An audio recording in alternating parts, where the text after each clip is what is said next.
यदा यदा हि धर्मस्य ग्लानिर्भवति भारत अभ्युत्थानम् अधर्मस्य तदात्मानं सृजाम्यहम् परित्राणाय साधूनां विनाशाय च दुष्कृताम् धर्म संस्थापनार्थाय संभवामि युगे युगे।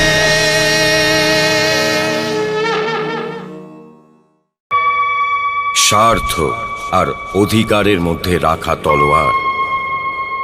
প্রশ্ন হলো এটা যে এই তলোয়ার কাকে কাটবে। এই জন্য এই সময় এই তলোয়ারের জন্য এক পরীক্ষার সময়। মহাভারতের অমর কাহিনীতে তো প্রথমেই গম্ভীর সংকটের সময় হয়েছে। যুবরাজ পদের নির্বাচনের এই অশান্তিতে কুরুক্ষেত্রর অঙ্কুর রয়েছে। সমস্ত লোকজনেরা চাইছেন যে যুধিষ্ঠির যুবরাজ হোক। কুলগুরুও সেটাই বলেছেন। দ্রোণাচার্যর মতামত সেই একই, কিন্তু পিতার মন আবারও মানতে চাইছে না। নিধিপতির প্রতিনিধির প্রতিনিধি ধৃতরাষ্ট্র আবারও একই চিন্তা করছেন। হয়তো কোনো রাস্তা বেরিয়ে আসবে। আর ওই মুকুট যেটা স্বয়ং উনি পাননি, ওর পুত্র দুর্যোধন পেয়ে যায়। কিন্তু ধৃতরাষ্ট্র রাজনীতি জানেন, আর ওর নিজের মনের কথা লুকোনোর কৌশলও জানা আছে। ও তো গান্ধারীর কাছেও এটা বলবে না যে ও যুধিষ্ঠিরের অধিকার ছিনিয়ে দুর্যোধনকে দিয়ে দিতে চাইছে। কারণ এটা জানে যে রাজনীতির পাশা সম্পূর্ণভাবে শকুনির মতন চতুর খেলোয়াড়ের ক্ষমতাতেও নেই। তবেও এই জানলা খুলে রাখতে চাইছেন যে যদি সিদ্ধান্ত যুধিষ্ঠিরের পক্ষেই যায়, তবেও নিজে দু বাহু বাড়িয়ে দিয়ে জ্যেষ্ঠ পাণ্ডুপুত্রকে নিজের বুকে জড়িয়ে ধরে নেবেন। যে সমস্ত হস্তিনাপুর নগরী এটা দেখেনি যে উনি নিরপেক্ষ আছেন। কিন্তু দুর্যোধন রাজনীতি জানেই না। ও তো নিজের অভিলাষা আর নিজের অহংকারের পেয়ালায় পড়ে থাকা চন্দ্রের ছায়াকে চন্দ্র মেনে নিয়ে তার উপর নিজের অধিকার সিদ্ধ হয়ে গেছে মনে করে। আর এখন যখন ওর ওই পেয়ালাটা ছিনিয়ে নিয়ে যাচ্ছে দেখতে পাচ্ছে, তখন ওর বুকের মধ্যে ক্রোধের আগুন জ্বলে উঠছে। আর ওই জ্বলে ওঠা আগুনকে বাতাস দেবার জন্য শকুনির মতন মামার সাথে সাথে কর্ণর মতন মিত্রও পাশেই দাঁড়িয়ে রয়েছে। জানি না ওরা সবাই কি সিদ্ধান্ত নিচ্ছেন, আর কাল তার কি বা পরিণাম বেরোবে। কালকের জন্য অপেক্ষা করা কোনো বীরকে শোভা দেয় না। বীর তো সময়ের পাথরকে কেটে নিয়ে কালকের মূর্তি বানিয়ে নিতে পারে। ওখানে যা সিদ্ধান্ত নেওয়া হবে তা হবে না মিত্র। এখানে যা সিদ্ধান্ত নেওয়া হবে সেটাই হবে। তোমার এই সব কথায় আমি আনন্দ পেয়ে থাকি কর্ণ। তাছাড়া হস্তিনাপুর তো কেবল ম্লান হয়ে থাকা কয়েকটা মুখের বনের মতো হয়ে গিয়েছে। ওখানে যাও, তো গান্ধারী চিন্তিত, জামাই শ্রী চিন্তিত। এখানে এসো তো দেখো যে দুর্যোধন মুখ গোমড়া করে আছে, দুঃশাসনের তো নেশা চড়ে রয়েছে।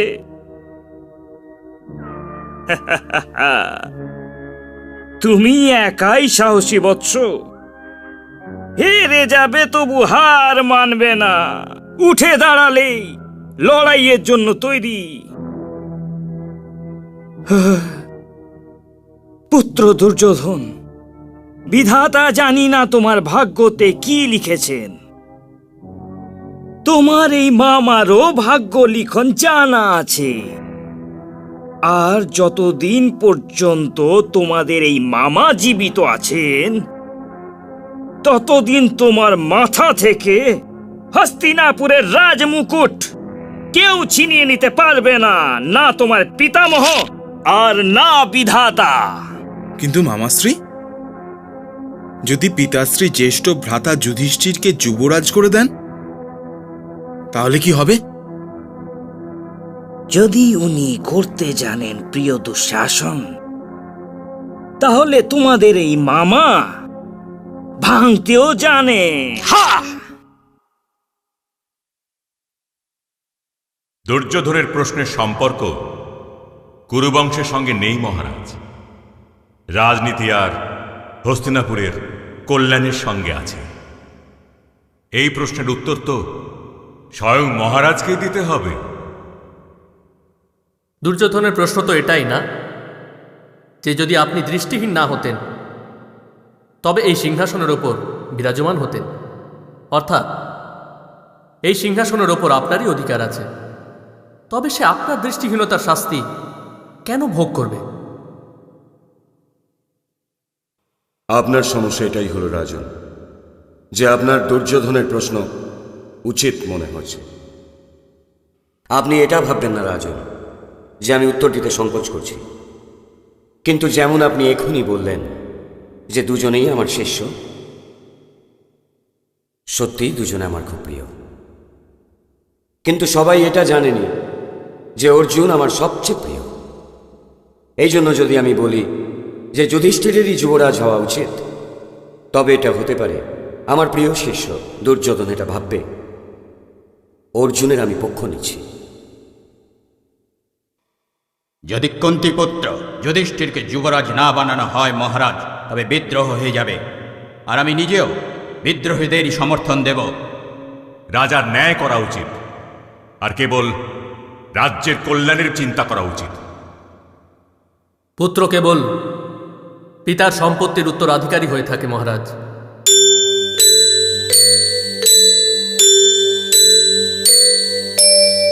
পুত্র শত্রু হলো ন্যায়ের, বন্ধু শত্রু লালসার। কাকে বলি আপন আমি, কেউ নেই পাশে আমার,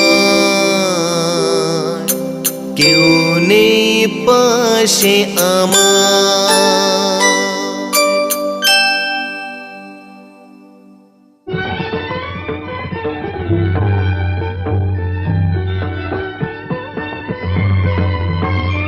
মহারাজ ধৃতরাষ্ট্রের জয়! মহারাজ ধৃতরাষ্ট্রের জয়!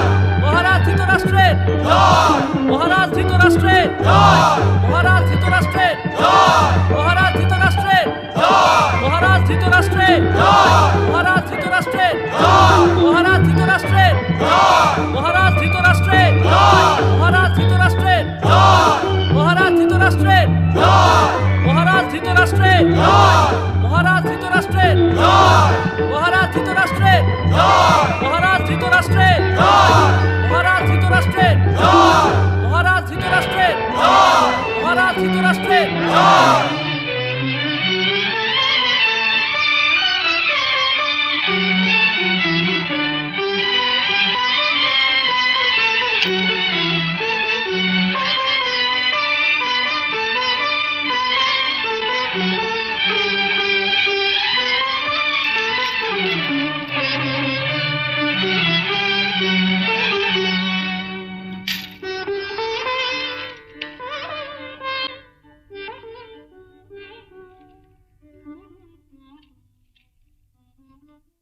আজ আমার এটা ঘোষণা করতে বড়ই আনন্দ হচ্ছে যে মহারাজ আর কিছুক্ষণের মধ্যে হস্তিনাপুরকে তার যুবরাজ দিতে চলেছেন। মহারাজ ধৃতরাষ্ট্রে, মহারাজ ধৃতরাষ্ট্রে, মহারাজ ধৃতরাষ্ট্রে, মহারাজ ধৃতরাষ্ট্রে। আচ্ছা, তোমার মন কি বলছে কুন্তি? ওরা দুজনেই তো আমার সন্তান দিদি।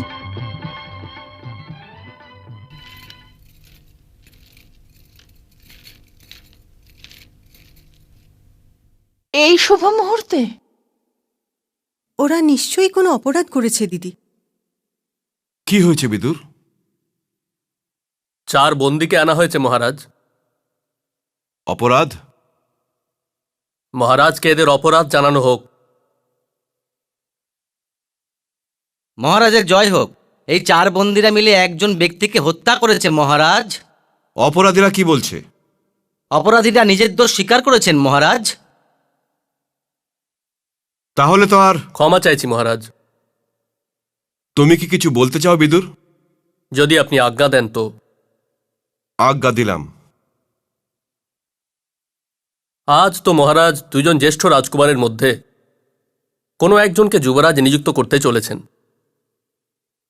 তাই আজ এদেরকেই ন্যায় করবার সুযোগ প্রদান করা হোক মহারাজ, যাতে সমগ্র জনসমুদায় রাজকুমারদের যোগ্যতাও দেখতে পারে। জ্যেষ্ঠ দাতশ্রী, আমি বিদুরের সাথে একমত মহারাজ, কিন্তু গান্ধার কুমারের সিদ্ধান্ত জেনে নেওয়া উচিত হবে। ক্ষমা চাইছি জ্যেষ্ঠ তাতশ্রী, কিন্তু এটা তো হস্তিনাপুরের সমস্যা, আর এটা হলো কুরু রাজসভা।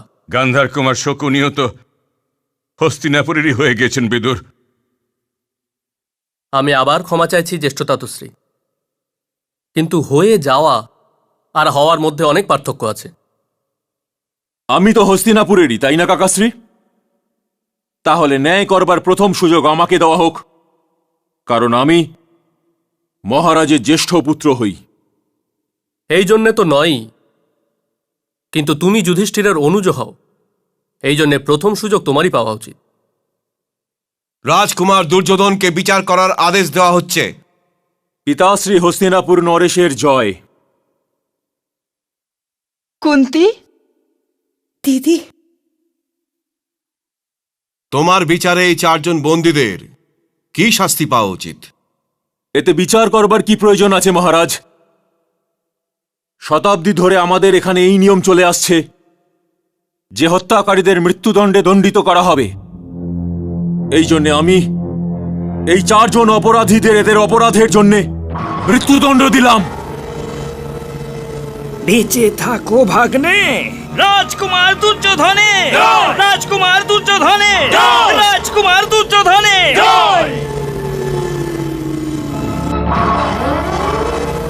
তাহলে বিদুর, আদেশ দিচ্ছি যে এই 4 জন অপরাধীকে। ক্ষমা চাইছি মহারাজ। আবার কি হলো? আপনি জ্যেষ্ঠ কুন্তিপুত্র যুধিষ্ঠিরকে ন্যায় করবার সুযোগ প্রদান করেননি মহারাজ। কিন্তু বিচার তো হয়ে গিয়েছে বিদুর। তবুও মহারাজ, ন্যায় করবার সুযোগ তো পাওয়াই উচিত।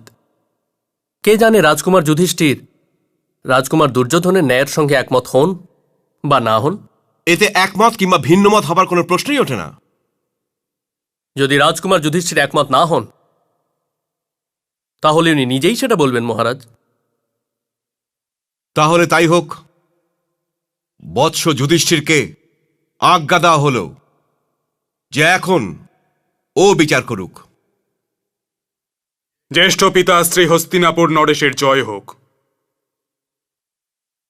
তুমি কি নিজের অনুজ দুর্যোধনের বিচারে সন্তুষ্ট হয়েছ বৎস? সবকিছু না জেনে আমি মহারাজের এই প্রশ্নের উত্তর দিতে পারবো না। এর মধ্যে জানার কি আছে বৎস? দণ্ড দেবার পূর্বে আমি অপরাধীদের বর্ণ আর জাতি জানতে চাই। ন্যায়ের সাথে জাতির কি সম্পর্ক? যদি এটা প্রয়োজন না হতো আমি এই প্রশ্ন তুলতাম না। অপরাধী নিজের নিজের জাত বলো। আমি শূদ্র মহারাজ। আমি বৈশ্য হই মহারাজ। আমি ক্ষত্রিয় হই মহারাজ। মহারাজ, আমি একজন ব্রাহ্মণ। ন্যায় বিচারের নিয়ম অনুসারে শূদ্র অপরাধীকে 4 বছর কারাগৃহতে কাটানোর শাস্তি দেওয়া হচ্ছে। বৈশ্যকে 8 বছর কারাগৃহতে কাটানোর শাস্তি দেওয়া হচ্ছে। আর ক্ষত্রিয়কে 16 বছর। কিন্তু ব্রাহ্মণ অপরাধীকে মৃত্যুদণ্ড দেওয়া যাবে না। এই জন্য কুলগুরু কৃপাচার্য এর শাস্তির সিদ্ধান্ত নেবেন। অতি সুন্দর। কি বিচার হলো? অপরাধ এক আর শাস্তি 4 রকম। অপরাধ এক নয় মামাশ্রী, শূদ্রের অপরাধ এক অজ্ঞানীর অপরাধ, এই জন্য কেবল 4 বছর। কিন্তু বৈশ্য অপরাধী এতটা অজ্ঞানী নয়, এই জন্য ওর শাস্তি দ্বিগুণ হবে।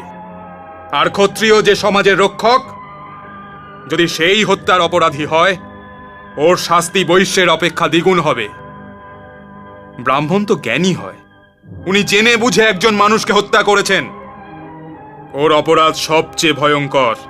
আমি আমার এই অপরাধের জন্য স্বেচ্ছায় অগ্নিপ্রবেশ করতে চাইছি মহারাজ। এর সিদ্ধান্ত তো কুলগুরু কৃপাচার্যই নিতে পারবেন।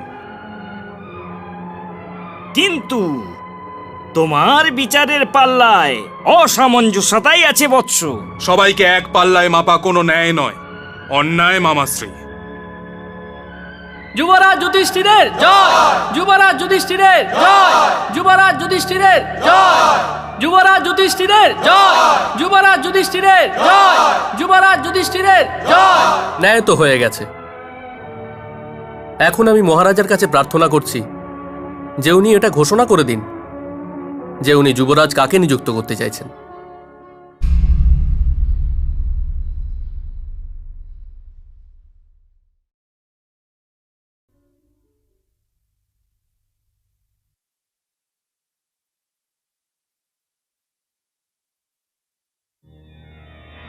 আমি জ্যেষ্ঠ তাতশ্রীর কাছে এই প্রার্থনা করছি যে উনি শঙ্খ বাজিয়ে জ্যেষ্ঠ পাণ্ডুপুত্র যুধিষ্ঠিরকে যুবরাজ অভিষিক্ত করার ঘোষণা করে দিন।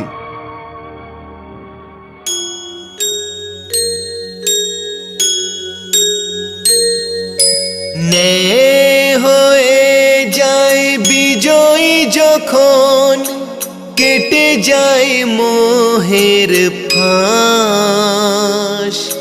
সত্যমেব জয়তে হলো শেষ সত্যেরই প্রকাশ,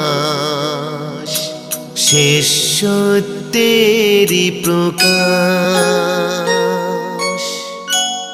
এসো বৎস, এসো এসো।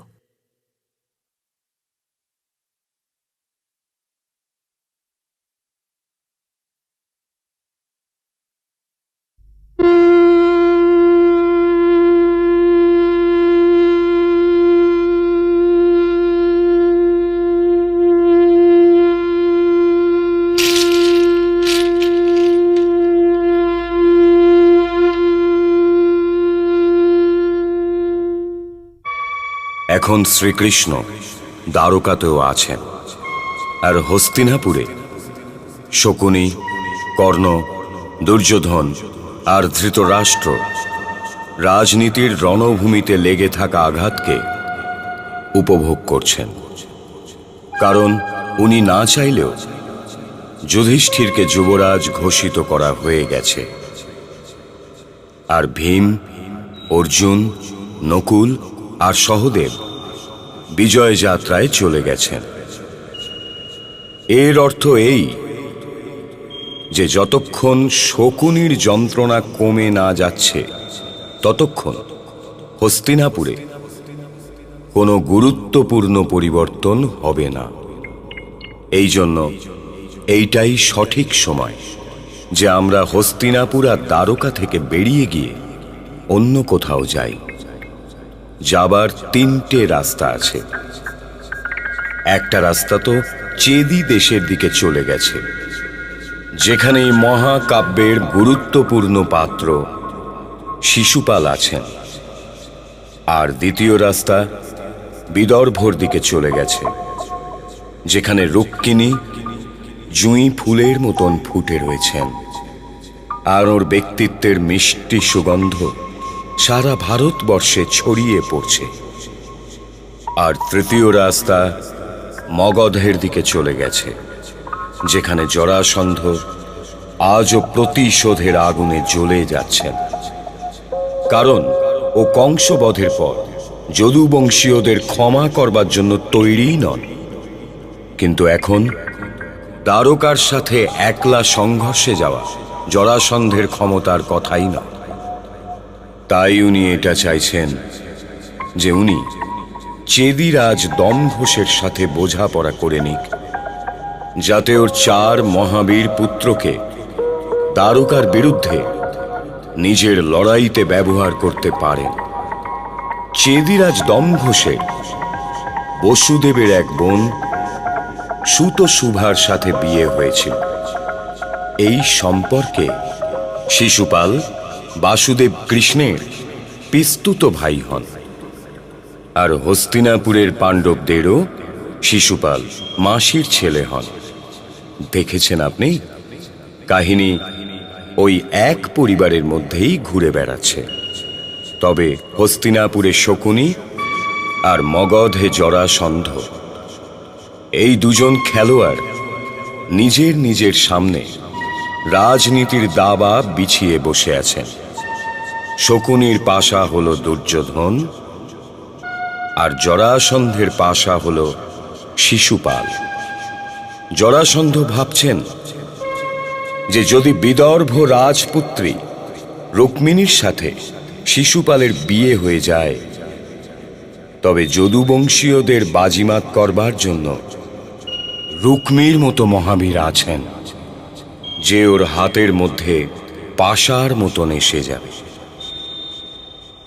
এই জন্য আমি ভাবছি যে ঠিক কি এটা হবে, যদি আমরা জরাসন্ধের সাথে বিদর্ভর দিকে যাই, ও যেখানে নিজের প্রথম পাশার দান ফেলতে চলেছে।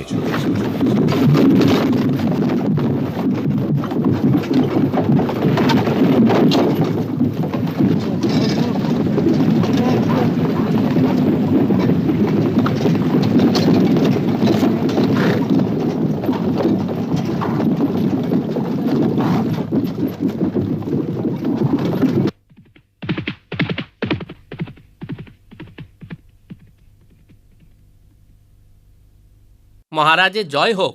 মহারাজ, আমরা বিদর্ভ রাজ্যের সীমানাতে প্রবেশ করে ফেলেছি। বিদর্ভ নরেশ মহারাজ ভীষ্মকের জয়! বিদর্ভ নরেশ মহারাজ ভীষ্মকের জয়! বিদর্ভ নরেশ মহারাজ ভীষ্মকের জয়! বিদর্ভ নরেশ মহারাজ ভীষ্মকের জয়! বিদর্ভ নরেশ মহারাজ ভীষ্মকের জয়! বিদর্ভ নরেশ মহারাজ ভীষ্মকের জয়! বিদর্ভ নরেশ মহারাজ ভীষ্মকের জয়! বিদর্ভ নরেশ মহারাজ ভীষ্মকের জয়! বিদর্ভ নরেশ মহারাজ ভীষ্মকের জয়! বিদর্ভ নরেশ মহারাজ ভীষ্মকের জয়! বিদর্ভ নরেশ মহারাজ ভীষ্মকের জয়!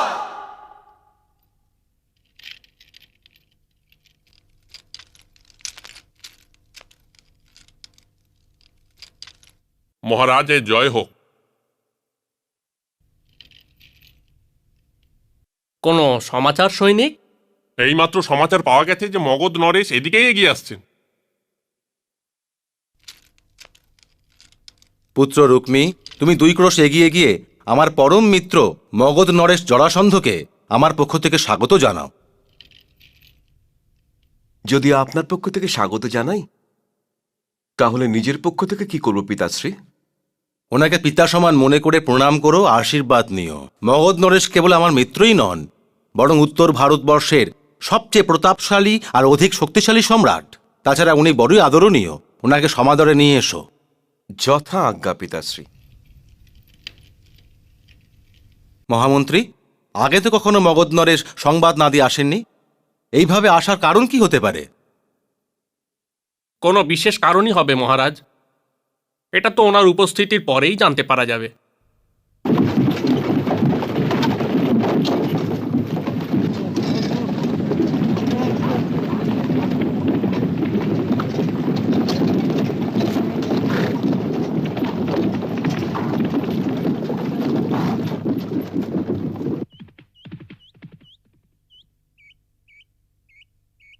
মহারাজের জয় হোক। কি সমাচার এনেছো? বিদর্ভের যুবরাজ পরমবীর রুক্মী আপনাকে স্বাগত জানাতে আসছেন। একলব্য, আগে মহারাজ, তুমি গিয়ে আমাদের পক্ষ থেকে যুবরাজ রুক্মীকে স্বাগত জানাও। যথা আজ্ঞা।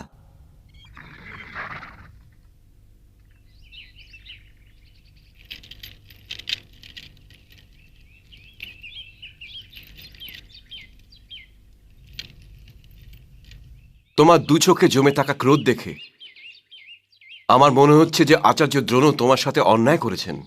কেমন করে যুবরাজ?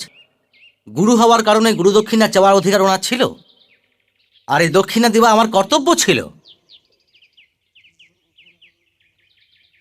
আমার কেটে যাওয়া বৃদ্ধাঙ্গুষ্ঠ, আমার গুরুর দেওয়া সেই বরদান, যা মানবজাতিকে বিহ্বল করে দেবে, যাতে গুরুদেব আর অর্জুনের সঙ্গে আমার নামটা মনে রাখা হয়।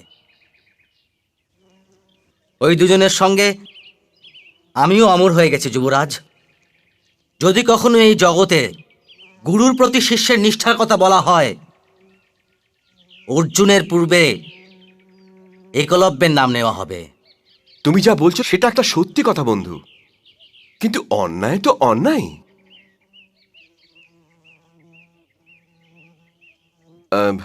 এখন চলো, মহারাজকে অধিক অপেক্ষা করানো উচিত নয়। এসো।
আরে আরে, এ কি বৎস? যখন পিতাশ্রী আপনার স্বাগতের আদেশ দিয়েছিলেন, তখন আমি জিজ্ঞাসা করেছিলাম নিজের পক্ষ থেকে কি করব। তখন উনি বলেছিলেন যে আপনি পিতার সমান, আপনাকে প্রণাম করতে আর আপনার আশীর্বাদ নিতে। ব্যাস তাই করলাম।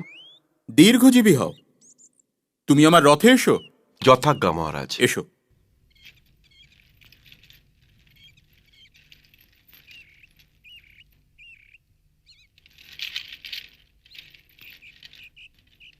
সারথি, রথ চালাও।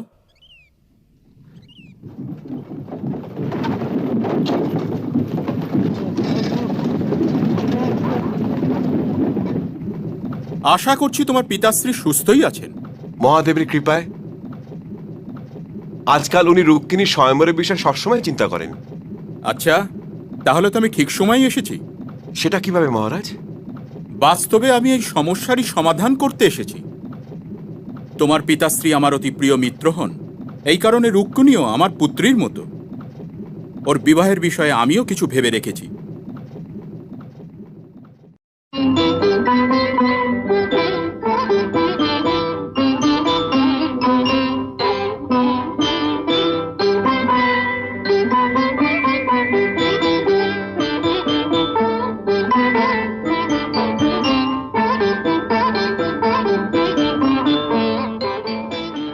জানেন রাজকুমারী, মগধ নরেশ কেন এসেছেন?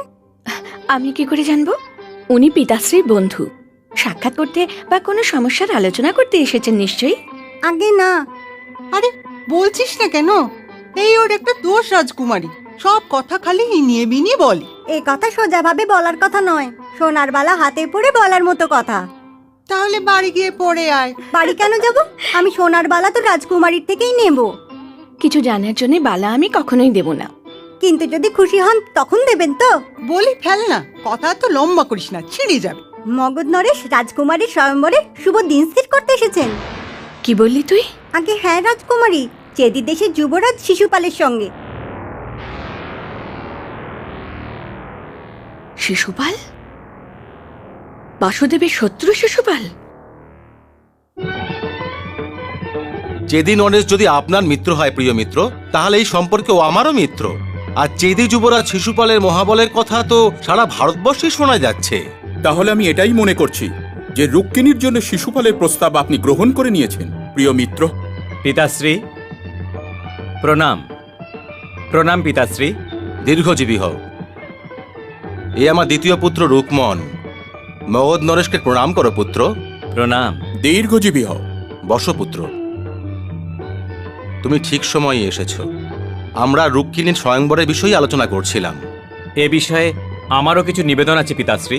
বলো পুত্র। রুক্মিণী আমাদের একমাত্র বোন, আর পাঞ্চালী ছাড়া সারা ভারতবর্ষে আর অন্য কোনো রাজকন্যার সাথে ওর তুলনা করাই উচিত নয়, না সংস্কারে, না গুণে, আর না সৌন্দর্যে। এর জন্য ওর এমন বর হওয়া উচিত যাকে মহাপুরুষ বলে মনে হয়। এমন কে আছে পুত্র? বাসুদেব কৃষ্ণ পিতাশ্রী। অসম্ভব। কেন ভ্রাতাশ্রী? প্রথম কারণ এই যে তুমি মগধ নরেশের সামনে ওই গোয়ালার নাম নিয়ে মগধ নরেশের অপমান করেছ। মগধ নরেশ আমাদের পিতাশ্রীর অতিথি, আর ওনার অপমান মানে পিতাশ্রীর অপমান। আর দ্বিতীয় কারণ এই যে রুক্মিণী একজন রাজকন্যা, আর ওর বিবাহ শুধুমাত্র রাজবংশতেই হতে পারে। আর তৃতীয় কারণ হলো এই যে কে জানে ও বসুদেবের পুত্র কিনা, না স্বর্গীয় মহারাজ কংসের দাস নন্দের। কে জানে ও দেবকীর পুত্র নাকি যশোদানন্দন, যার বংশবৃক্ষের শিকড়ের ঠিকানা আমাদের জানা নেই। আমরা তার সাথে নিজের বোনের বিবাহ দিতে পারবো না। কিন্তু ভ্রাতাশ্রী, তুমি শুনতে পাওনি? আমি আমার বোন রুক্মিণীর বিবাহ ওই গোয়ালার সাথে দিতে পারবো না। আর চেদি নরেশের সঙ্গে বিদর্ভের এই সম্বন্ধ রাজনৈতিক দৃষ্টিকোণ থেকেও লাভদায়ক প্রমাণিত হবে। যদি বাহুতে শক্তি থাকে মগধ নরেশ, তবে সুরবীর কখনো সম্পর্ককে রাজনীতির সূত্র বানায় না। গন্ধমাধন পর্বতের ঋষি দ্রুমের কোনো শিষ্য অথবা পরশুরাম মহাশয়ের থেকে ব্রহ্মাস্ত্র বিদ্যাপ্রাপ্ত করে থাকা কোনো মহাযোদ্ধাই এই কথা বলতে পারে বৎস রুক্মী। কিন্তু জীবন কেবল বাহুবলের ওপরেই নির্ভর নয়। বাহুর থেকে আগেও অনেক দূর পর্যন্ত হয়, আর পেছনেও অনেক দূর পর্যন্ত হয়। অতীতে তাকিয়ে দেখো, লঙ্কাপতি রাবণ এই ভুলটাই করেছিলেন। ওনার বাহুতেও অনেক বল ছিল যুবরাজ রুক্মী। আরে মিত্র, মিছেই তর্ক কেন? রুক্মী আর শিশুপালের এক হয়ে যাবার পরে ভারতবর্ষের যে কোনো রাজ্যের শক্তি না চেদি দেশের সীমানার দিকে দেখবার সাহস করতে পারবে, আর না কেউ কোনোদিন বিদর্ভের সীমানার দিকে। প্রিয় মিত্র, আমি আপনার প্রস্তাবকে আন্তরিক স্বাগত জানাচ্ছি। আপনি আমাদের পক্ষ থেকে যুবরাজ শিশুপালকে আমন্ত্রণ দেবেন মিত্র। আপনার আদেশ শিরোধার্য পিতাশ্রী। শিশুপালের মতন মহাযোদ্ধার সম্বন্ধী হওয়া আমাদের পক্ষে গৌরবের কথা, কিন্তু মগধ নরেশের মতের সাথে আমি একমত নই। আমি কখনো এটা বলিনি যে আমি একজন তর্কশাস্ত্রী, কিন্তু জীবনের পাঠশালাতে যা শিখেছি তা বলে দিলাম। আমি আর তোমাদের পিতাশ্রী বর্তমান আছি, তাই আজ পরিভাষাও আমাদের। তুমি তো ভবিষ্যৎ, এই জন্য বর্তমান হওয়ার জন্য অপেক্ষা করো। কিন্তু যদি শিশুপালের সাথে এই সম্বন্ধ স্বীকার না করো, তাহলে যেই সম্পর্কের আপনি প্রস্তাব দিয়েছেন আর পিতাশ্রীও সেটা স্বীকার করে নিয়েছেন, সেটাকে আমি আর আমার অনুজ কিভাবে অস্বীকার করতে পারি? এটা তো আরো ভালো হলো যে যুবরাজ শিশুপালের সাথে আমার পরিচয় রণভূমির বদলে এইখানে এই ঘরেই হবে। আপনি ওনাকে অবশ্যই আমন্ত্রিত করবেন।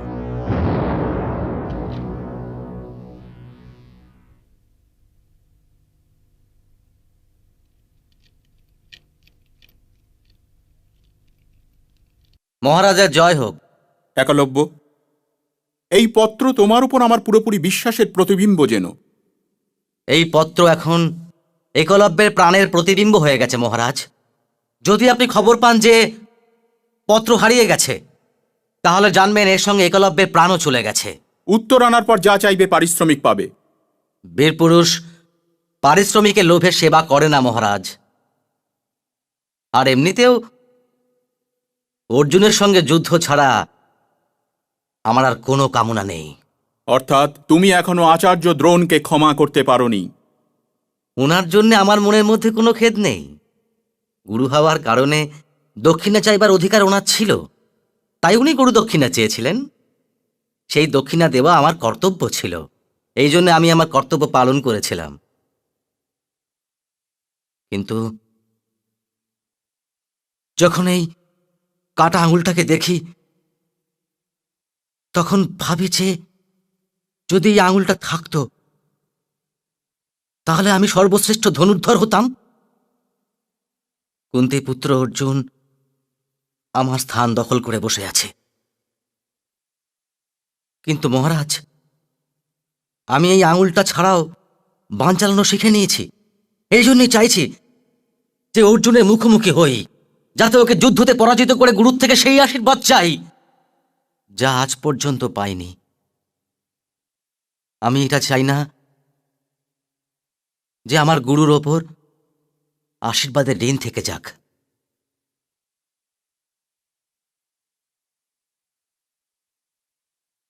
তুমি ধন্য হও বৎস একলব্য, ধন্য হও। আর হ্যাঁ, পত্র নিয়ে চেদি দেশের উদ্দেশ্যে প্রস্থান করো। আর এই পত্র যুবরাজ শিশুপালকে ছাড়া অন্য কারো হাতে যেন না যায়।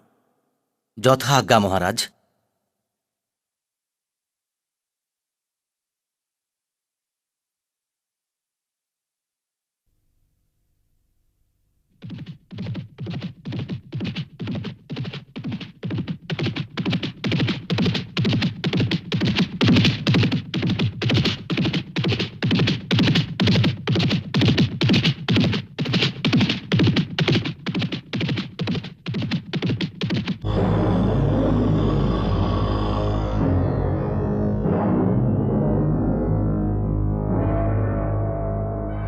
যুবরাজের জয় হোক, যুবরাজের জয় হোক। কোন শত্রুকে আমাদের উপর আক্রমণ করেছে? যুবরাজ থাকতে এই সাহস কার হতে পারে? তাহলে তুমি আমার বিশ্রামের সীমার উল্লঙ্ঘন কেন করলে? মগধের রাজদূত মগধ নরেশের পত্র নিয়ে এসেছে, আপনার সাথে দেখা করার আজ্ঞা চাইছে। মগধ নরেশের দূত? কিন্তু সে তো বিদর্ভে গিয়েছে। তাহলে এখন আমার দূত হয়ে কে এসেছে? একলব্য এসেছে যুবরাজ। একলব্য? আচ্ছা, যাও, ওকে অতি শীঘ্র নিয়ে এসো। যথা আজ্ঞা যুবরাজ।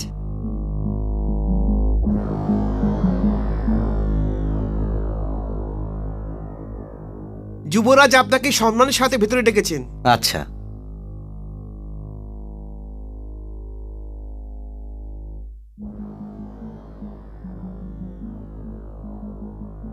প্রণাম যুবরাজ। এসো বনরাজপুত্র, বসো। ধন্যবাদ যুবরাজ। মহারাজের আদেশ আছে আপনাকে এই পত্র দেওয়ার পরে বিশ্রাম করি। আশা করি মগধ নরেশ পূর্ণ সুস্থ আছেন, আর তোমারও যাত্রাতে কোনো বিশেষ কষ্ট হয়নি। যে সময় আমি মহারাজের কাছ থেকে এসেছিলাম, উনি কোনো কথায় ভীষণ প্রসন্ন হয়েছিলেন, আর উনার আনন্দের ছায় হাতে আমার যাত্রাও সরল হয়ে গিয়েছিল।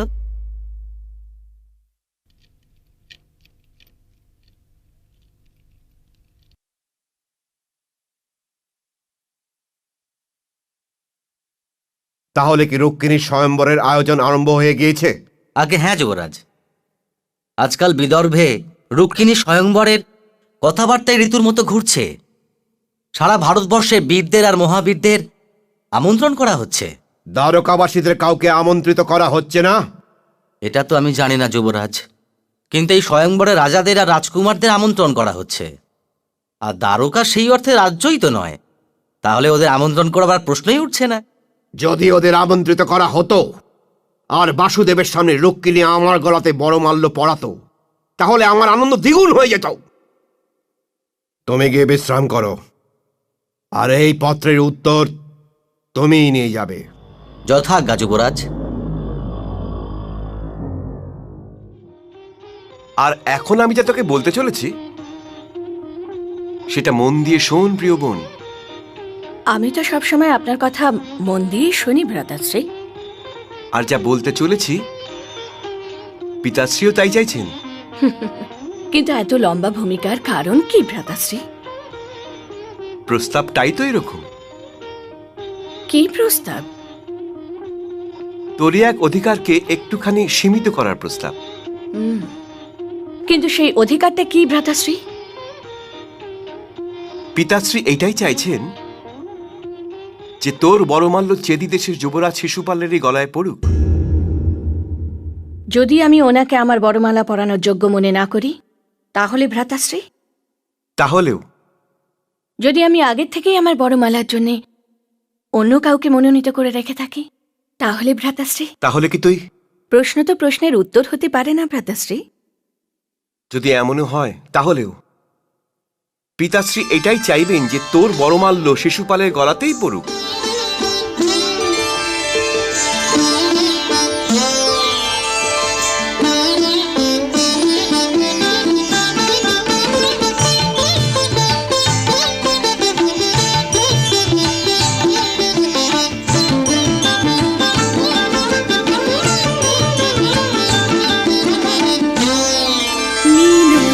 শুনে যাও, মিনতি শুনে যাও নাথ আমারি, মিনতি শুনে যাও নাথ আমারি। হৃদয়েশ্বর হরে হৃদয় বিহারে, হৃদয়েশ্বর হরি হৃদয় বিহারে। ময়ূর মুকুট পীতাম্বর ধারে, মিনতি শুনে যাও নাথ আমারি।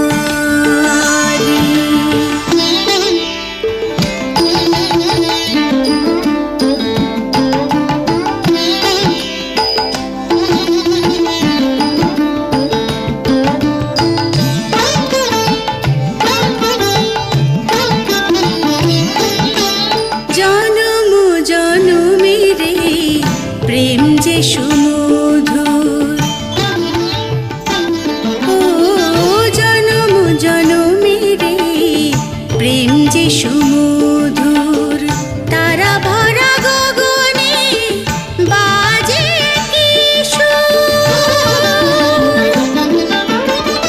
গুনে গুনে শ্বাস মনকে বলে আজ আসবে আমার শ্রী কৃষ্ণ মুরারি। মিনতি শুনে যাও নাথ আমারি।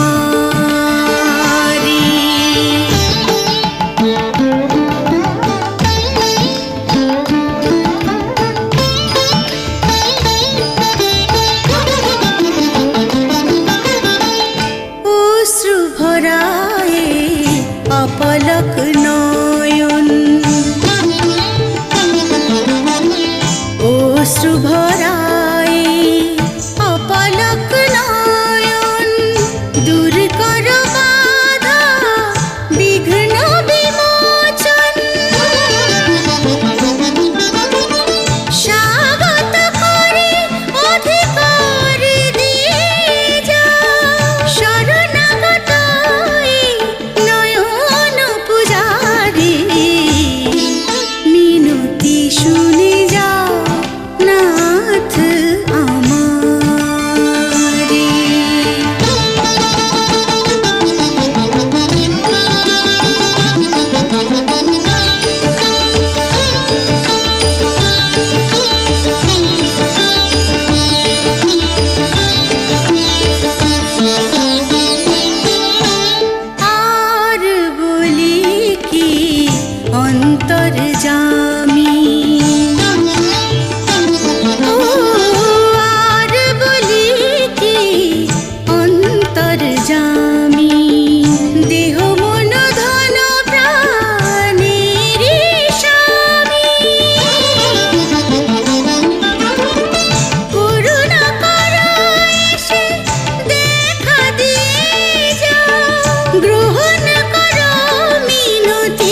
এগিয়ে যাবেন শ্রীহরি এখন, এসে গেছে ডাক যে প্রিয়া, অক্ষর অক্ষর দেখে নিয়ে